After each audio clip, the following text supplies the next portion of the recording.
My mama used to say, God made the exception. And then God made the special. And when God got bored, he made me.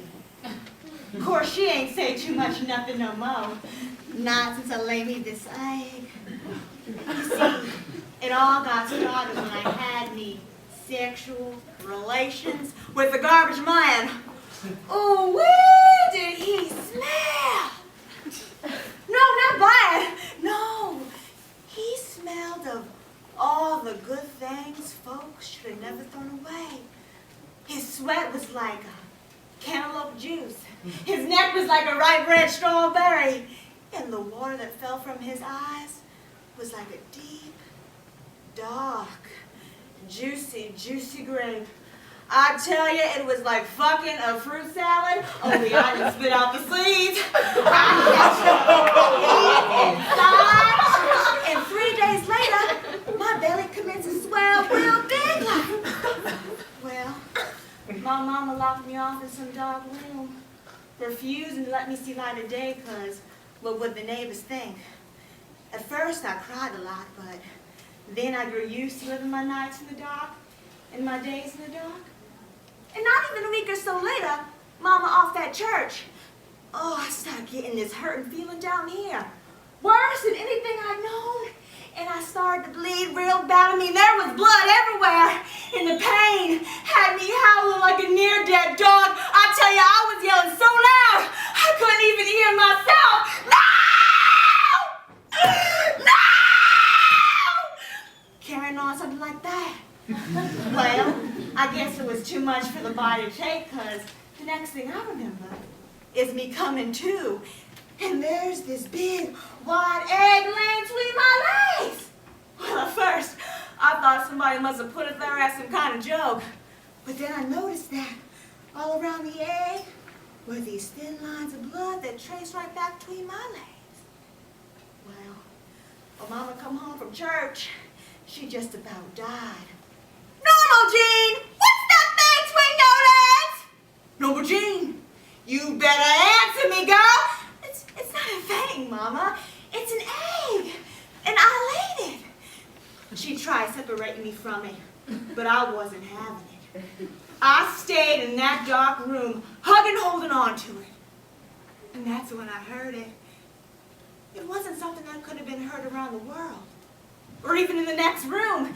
It was kind of like laying in a bathtub, you know, the water just covering your ears. And if you lay real still and listen real close, you can hear your heartbeat moving water. Ever did that? Oh, that's what it sounded like. Heart moving water, and it was coming from inside here. Why, I'm the only person I know who's ever laid themselves an egg before. And that makes me special. You hear that, Mama? I'm special. And so's my egg. And special things is supposed to be treated like they matter. That's why every night I count to it so it knows nothing ever really ends. And I sing it every song I know, so that when it comes out, it'll be filled with all kinds of feelings. And I laugh with it, and I tell it secrets, and I don't believe it. Can you hear it? Oh, instead of one heart, there's two. Two hearts just pattering away.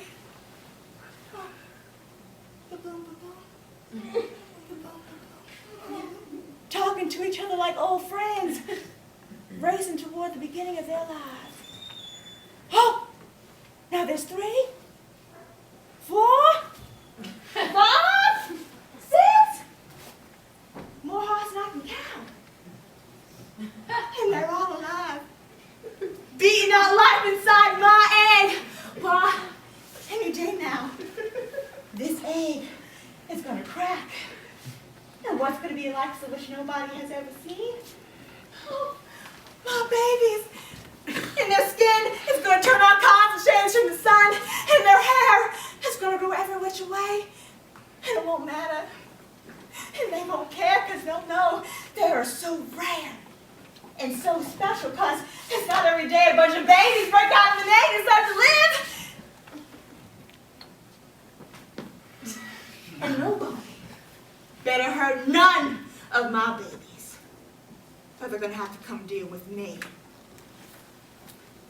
Yes, any day now this egg is going to crack, and my babies are going to fly, fly, fly.